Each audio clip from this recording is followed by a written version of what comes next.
What is up, everybody? This is Recap Rewind. I'm J-Lag. And I'm NB. And this episode is recapping rounding up AHS 1984, Season 9, Episode 8, and it's called Rest in Pieces. And don't forget, guys, stick around for the ending of the podcast. I guess the whole thing is the whole thing is a podcast, yeah. All right, cool. Just stay tuned, listen. Just stay tuned to listen to this. And rate us. Yes. We also have our contest going on right now for a chance to win a $50 Amazon gift card and pop socket. To enter, all you need to do is rate and comment on our iTunes page and you'll be entered in the draw.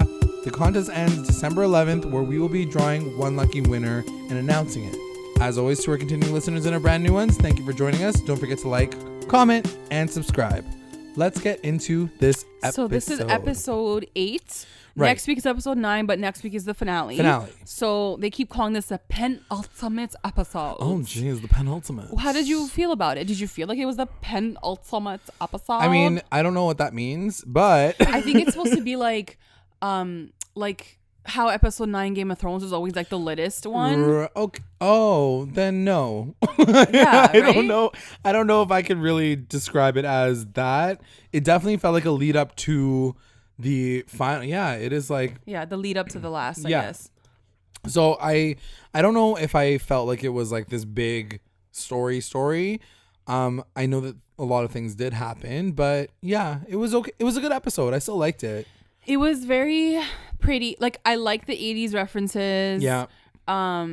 Like Montana and Trevor were so cute. I know. And I really liked Jingles' ending. Love like, Jingles' ending. It really ending. touched my heart. I was like, that was beautiful. So just to cover off like the very high level points of what happened this episode. Number 1, Donna and Brooke are heading back to the camp. They bump into somebody, a reporter who works for the National Enquirer. And it's like a gossip like column, basically. Exactly. And she like approaches them and then she was like, oh, you look like Brooke, like whatever. And they're like, no, that's not me. Yeah, like Brooke's dead. Yeah, exactly. Technically she's dead. So whatever. She does come back around later and she finds them and she was like, hey, Donna. So she knows who she is. Yeah. So then they end up having to take her to the camp and show her around to make sure that she doesn't say anything. And Brooke wants to kill her. Yeah. Right off the top, like Brooke turns into like evil girl and she's like, we got to kill this girl. She's going to like ruin everything for me. She's going to expose me. And and right before she's about to kill her, that's when Donna's like, you're better than this. You can't do this. And the reporter girl ends up dying anyway because Margaret, Jingles, oh no, not Jingles. Margaret Ramirez, Bruce Ramirez kill her anyway. They kill her anyway. And so that was kind of like their big storyline this whole episode. Brooke doesn't kill anybody. Out of that, I think we kind of understand what Margaret's like whole plot of this is. She's like, I want to kill, because she goes up to Bruce and Ramirez and she's like, I want to kill every single musical act that's gonna come here, and like I want this place to be like the littest memorial, the haven for like 80s like artists, so they can come and like pay me big dollar bills. So because the episode does start off with her part, at least, where it shows her talking about the fact that Kaja Gugu's dead. Yeah. And she's like, yo, clean up their shit. Yeah. Does she know now, though, that when you kill somebody on the grounds that they come back to life? I guess she does. Because she must know that. Because Kaja Gugu does come back to life and like that guy sees them, right? Yeah. So I'm wondering if like she doesn't realize that people are coming back, because then wouldn't she be worried that all the ghosts are going to be like, yo, you bitch? You know what I mean? No, because she knew, because when she shot Jingles, she's like, oh, he'll be back soon. We better hurry up. Oh. So she knows. She knows does that. know. Yeah. That is weird, though. I don't know. Because then it's like, why are you killing them? Like, you know they're going to come back. Exactly. Oh, is that why they're going to come back? So people are going to pay to like be there and see their spirits of their favorite artists? Or I think it's more just like, this is where they died. Okay. Like, this is not the fact that they can come and like see a spirit or something. I don't think so, because then she would be That's like, not a selling point, I guess. Yeah, I guess it's like, because also it's like not real. True. Like, I don't know how she would be able to sell that. But yeah, I don't know what, I guess that is her kind of goal for the last episode. Like, I don't know. Going into the final episode. I think what they're just setting up is like everyone is coming back. Yes. To the camp. True. It's going to be a shit show. I still don't personally understand Bruce's character. Like, I'm like, I don't get like why he's in the mix. So we have enough killers as it is. Another thing that I was gonna message you about was the fact that Bruce comes back, but he also picks up Jonas. Did you notice that? Yeah, he did. So was Jonas on the campgrounds at that point? Yeah, I think that he was. And he was just driving walking. Like just before they get into the camp. Because I was like, how is he still coming in to this storyline? Like, and what is his significance? I don't know. Like, he's still like this lost guy because he bumps into Jingles as well, and Jonas is like, oh, it gets easier every single time you come back, like whatever. I guess his kind of character is like the really only good one because he doesn't want to kill anyone. He's kind of just like, I want to get out of here. Like, I want to like keep going. Like, but I also feel like he's just lost. But he's lost too. He's also like, I don't. But at remember least he's half not my like the shit. other ones like killing everyone else and like being like revengeful. He's just kind of like, true. guys, get me out of here. So going back to those goals, so like their whole thing is like Xavier's still like really pissed about being dead. He's like, my face. Yeah, he's just like It's all cheesed he about cares everything. Montana's still very upset with Jingles, which kind of leads him to his final storyline. And also, I like how Jingles basically like tells everyone that Montana's the one that brought Ramirez to the camp in the first place. That's when and everyone's like, huh? But Montana, that's the thing so that sketch. I didn't really understand that part too, because he does tell them that Xavier's like, yo, what the fuck? But then Xavier still is the one that puts him in the like he still puts him in the boat. Matter. So it didn't really matter. Like, they got over it. And also, like, what are you gonna do? Kill a ghost? Like, she's already dead. Like, there's nothing that she can do to like fix anything. But speaking of Montana, the one thing that I did love was the little love story.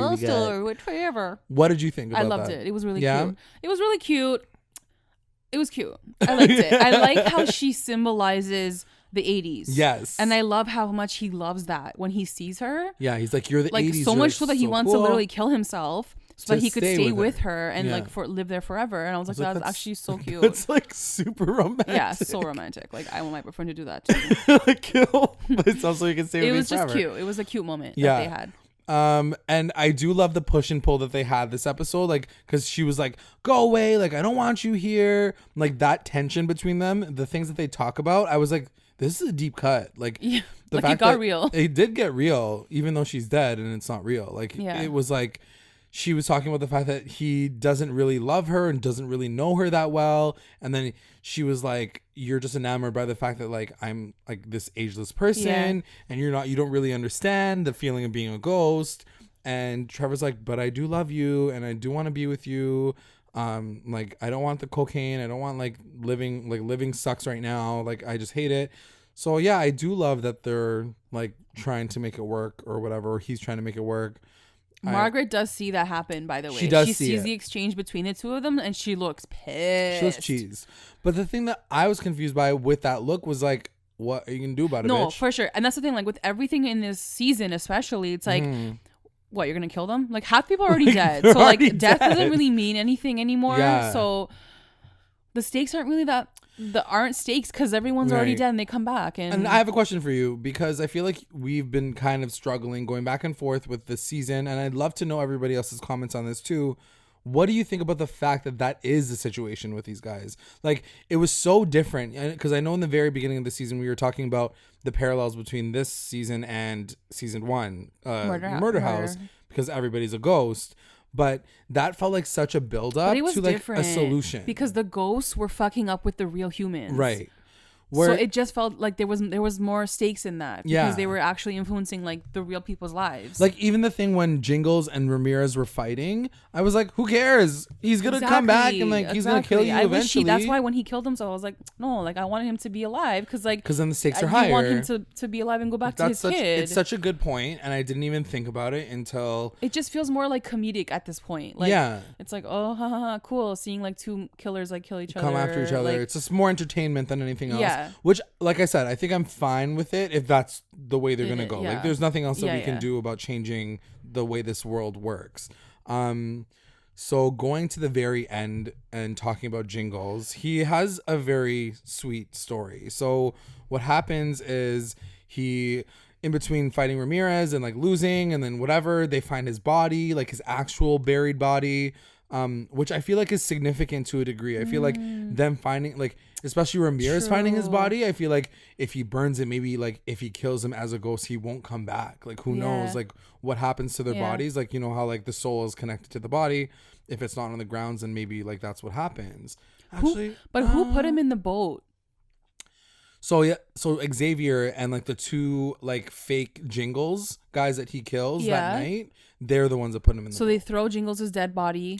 No. They put his live ghost body Okay, in the into the boat. boat, and Yeah. then they like push him into the water. Push him into the water, and then he's like sad, and he's like he has screaming. a moment where like he sees Montana though, which was kind of, I was like, what is this symbolism of this? Yeah, I know. It was and really, she looks at him like really weird, like almost like Yeah. he was really far away, and she was looking at him like, where are you going? right. Or maybe she's like, it is what it is. Like I don't maybe know. It she's, was just, I didn't understand it, but I think there's significance there's behind definitely that. significance behind that. Let us know what you guys thought Yeah. about that moment, because it's true. Like she does look at him as if like She looked confused, in my opinion. more like confused, or maybe she's like resolving it within herself, being like, maybe it isn't worth being this upset about Jingles. Like, look, he's here now, and like, what are we gonna do with him?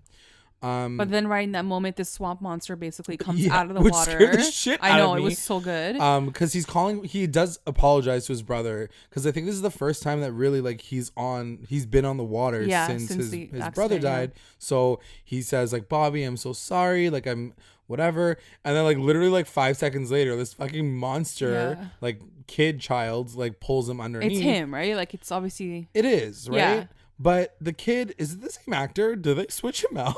I think Did it was the same actor. Oh, it was. Okay. Yeah, yeah. I wasn't sure. I think was it like, was. it's So supposed to be him. I'm The assuming. monster basically like takes Jingles, brings it down into the water. Right. Jingles wakes up Yes. in this, again, in the camp, but it's not like the camp that we know. It's like it's like peaceful. It's like the side. And his it's mom like a is side there, tip. Yeah. and she's like having a picnic, and his like brother's there, and he's like like a little kid again, and Right. it just looks very like peaceful and happy, and she's like, you're home, like with us now, like it's okay. And she's happy too. Like finally, she's resolved her problems Feelings for him, because yeah. she's like, like now we're a family, and she says something really beautiful, something like, you can't like keep living in the past, like Yeah. you have to like get over things. it's like this girl says that after honestly like after fucking- your whole freaking existence 45 was being mad at your years. son.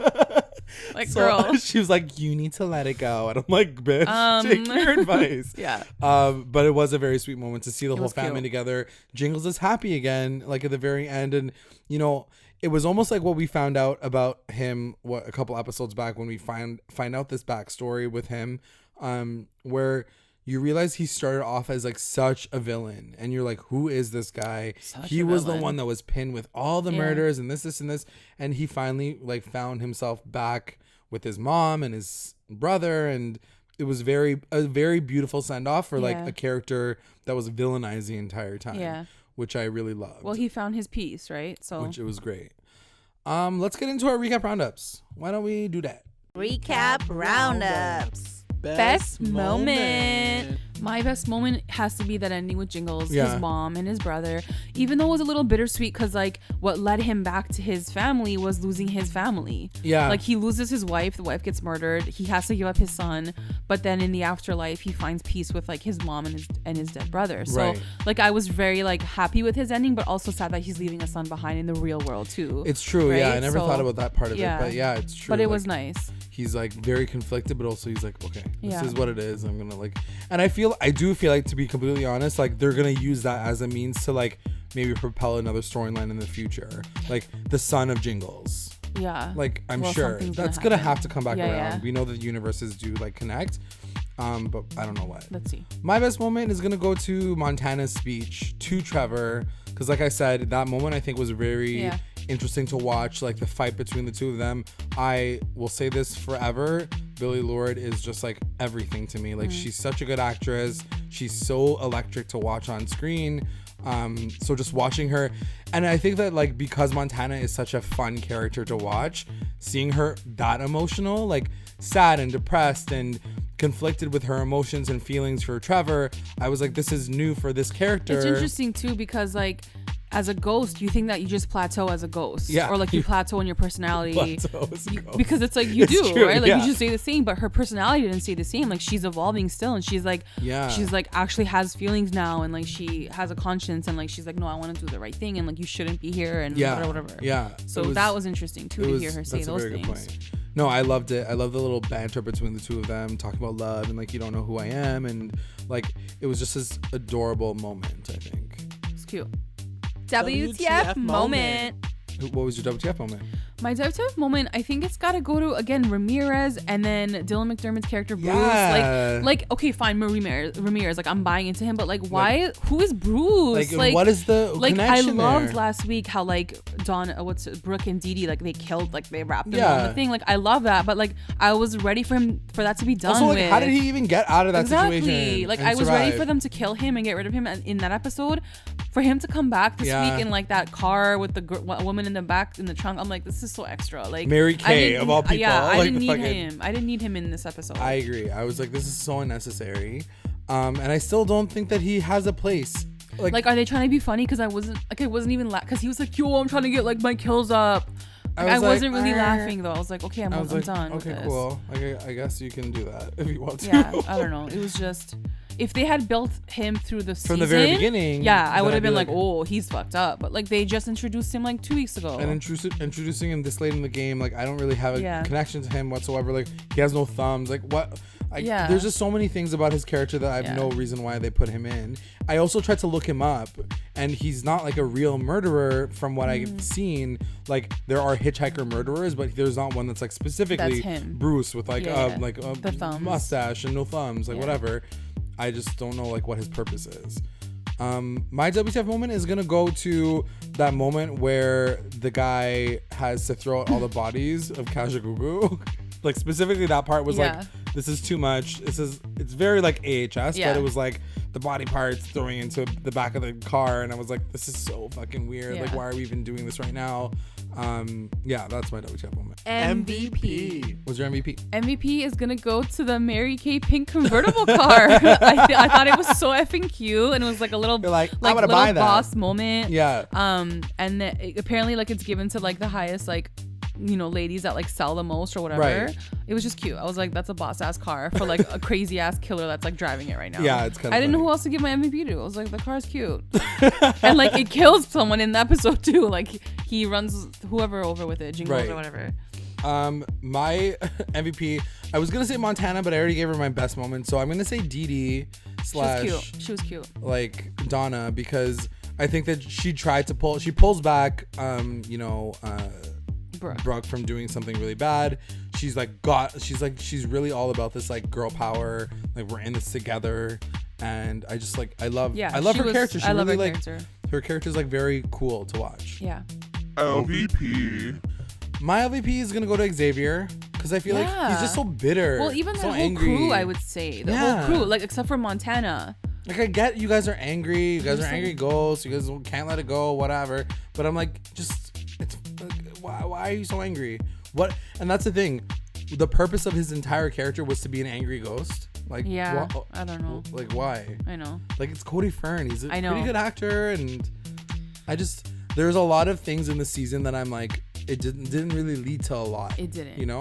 Yeah. You could have cut down the cast. Like, where's Ray? Yes. He's like, that's totally what I mean. gone. Like, totally gone. Haven't seen Chet in like a year at this point. Like, come on. Like, I just feel like they had this like chock full, amazing cast. And maybe that's all it was, really. I mean, that's what we're gonna have to resort it to be. But like, just talking about it now, I'm being nitpicky. But like, yeah, like, where did these ghosts go at What's the very their purpose? End? Maybe at the end. And that's the thing. Like, everyone keeps saying like, maybe at the end it'll wrap up. Maybe at the end they'll make sense. Like, okay, but like, I'm not watching 9 episodes to like maybe be intrigued. Maybe get my ending at the 9th ending episode. Exactly. Like, you got to give me a bit more to be excited about throughout, and then I'll get excited about the finale. So even at this point, I'm not fully confident that like they're gonna deliver and like totally make it make sense and justify the whole process and the whole season. Unless it's like, and cut. This was a whole really movie. Would you like that though? No, because I feel like we've done that exactly. They've done that. We did it with Roanoke, and they built a lot of the like the storyline in like the years that's passed by and